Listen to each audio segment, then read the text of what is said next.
Hello, everyone, and birds out there. So, today is an incense making day. I hope to record this in several bits of sessions because, I have to hold the phone with my hands, hold the phone.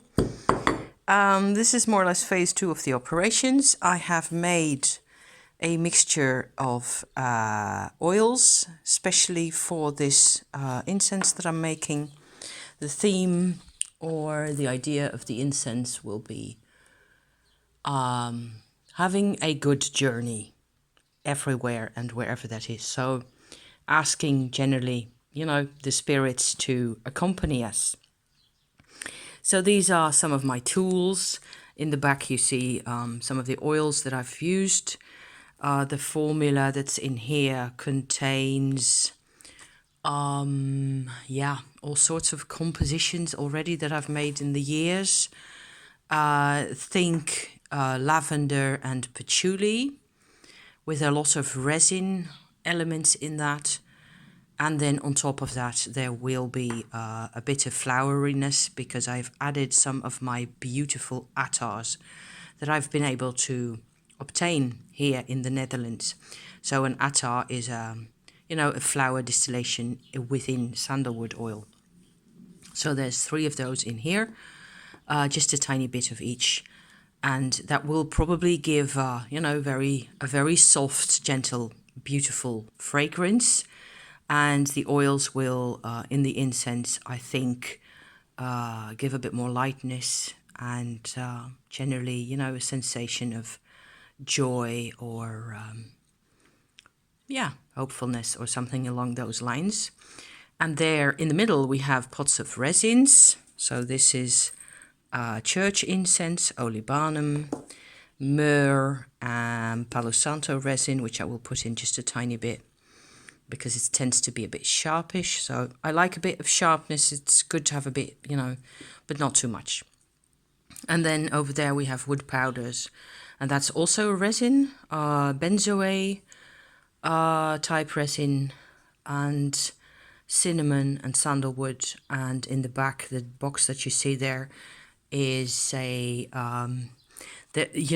key ingredient to making agarbati incense sticks, the way I've been talking about. This is jigget. It is not so easy to obtain in the regular market, and it serves as a binding agent. It is like rubber tree powder, wood powder, and it's very fine. And if you add water, it becomes very sticky. So that's what keeps agarbatis together. And then the other secret ingredient that will be really hard to get are these bamboo sticks. Let me see where I can get in here. Like so. So hopefully you'll be seeing me doing some rolling. Hopefully I can't do that with one hand, so I will have to figure this out. Bear with. Okay. Just a bit later. So in here now I have ground up juniper. That's quite fine. That's what we use the mortar for. It is probably Himalayan juniper, so it will be slightly different from any European or American type. I hope you can make that out. It's just greenish powder, really. And into this we will mix in these bits that I've selected. These are 4 different resins. This is Loban. This is what that looks like. I suppose it is really a kind of frankincense, and it smells really nice on the hand like this. And you could just as easily stick a piece of this in in a little piece of cloth and carry that about your person, because it really is quite fragrant by itself. As always with incense making, whenever you're actually burning materials, there will be a huge gap between the smell of the product as is and the smell of the smoke coming off it. So, but I'm just doing this also to show you the difference between the ingredients, between the types of resin that I'm using at the moment. So Loban, this is Palo Santo resin, and it is a really dark gray piece. And most of the Palo Santo resin is really that grey color, sometimes a bit lighter than this.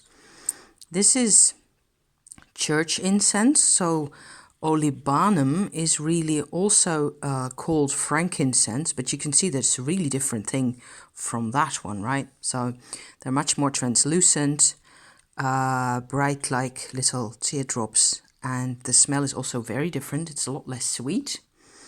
And the same thing applies to this, which is myrrh, and that's also from the Middle East. So all these, except for the Palo Santo then, the three of them are really from the Middle East or the east of Africa or some such place. And so that is that concludes the chapter of the resins for now. So there's a lot of them in the mortar at the moment.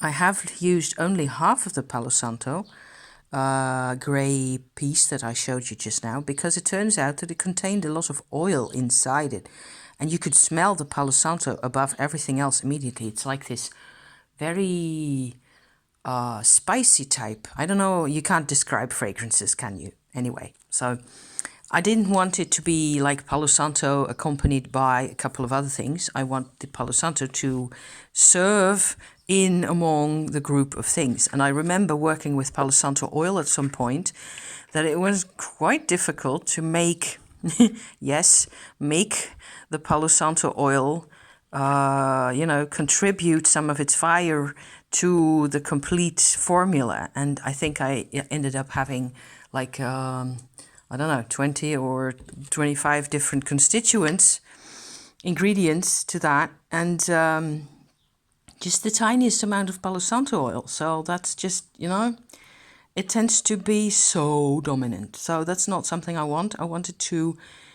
the fire to be integrated, which is what the whole exercise is about. So in the resins, the last thing that's going to go in is this. This is like a powdery benzoate resin, which is probably from Thailand or Indonesia, either one. And it's also very sweet, very calming, and good for all sorts of things.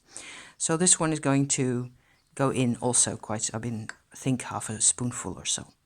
And from then on, we will go on to the wood powders, because it's very important, this type of mixture, that's why I started with the juniper, to have enough wood powder in the composition if we want the rolled sticks in the end, on here, to burn properly. So that's always a bit of a challenge. We will see when we are done how we have done. Okay, back in a bit. And I'm using this thing to pass through a sieve the mixture that I've ground up in here, so that what I get in my incense product in the end will be the finest ground bits, and I can sort of regrind what I've got left on the top of this. See? So this is what I just put on there, and if I just go like this, I can, the fine bits fall through. And down at the bottom here, this is my actual incense making bowl.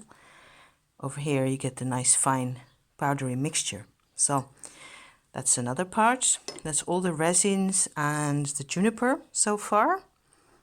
This is another neat little concoction. At some point, when we were in the south of France, I managed to acquire, straight from the distillery, lavender oil, like crude, distilled. And that was, I think, a litre or so for 15 euros, something crazy like that. Just in a little factory, and at one end, the tractors came in with carts piled high with lavender that they'd harvested. And at the other end was this distilling machine. So they just they didn't have bottles. You're supposed to bring your own. So they took a pastis bottle, if you believe it, that they filled up for me for 15 euros with just, holding it under the tap with next to that great big copper distilling machine. It was amazing. I just want to go back there right now.